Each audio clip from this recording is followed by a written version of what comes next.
Patuloy na tinatalakay sa Senado ang pagpasa ng Senate Bill 1330 na tinatawag ring Kadena Act o Citizen Access and Disclosure of Expenditures for National Accountability sa isinagawang public hearing. Layunin ng panukala na iniakda ni Senator Bam Aquino na gawing mandato ang buong paglalahad ng lahat ng transaksyon ng gobyerno sa isang secure at digital public ledger system. Gagamitan ito ng blockchain o katulad na teknolohiyang hindi kayang i-manipulate. Ayon kay Aquino, ang Kadena Act ay malinaw na solusyon laban sa korupsyon dahil direktang mabibigyan ng publiko ng akses sa paggasta ng gobyerno. Isinailalim sa malaking pagbabago ang naturang panukala mula ng huling pagdinig isang buwan na ang nakalipas. Kasama na rito ang rekomendasyon ng mga eksperto, lalo na sa pagpili at paggamit ng angkop na teknolohiya. Binigyang diin ni Aquino na nananatili ang pangunahing layunin ng panukala, tiyakin ng transparency at accountability sa paggamit ng pondo ng bayan. Sa dulo po ng lahat, iisa pa rin ang pinaglalaban po natin.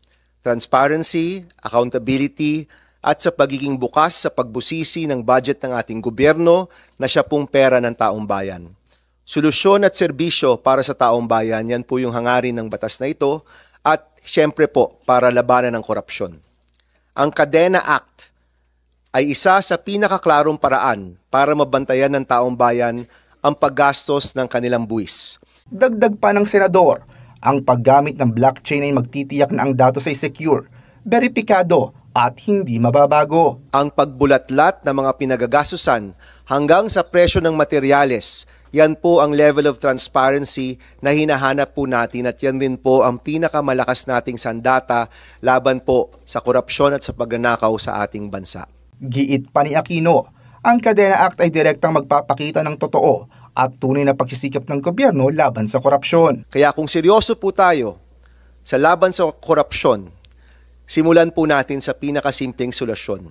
Ipakita po sa taong bayan kung saan napupunta ang pinaghirapang pera po nila.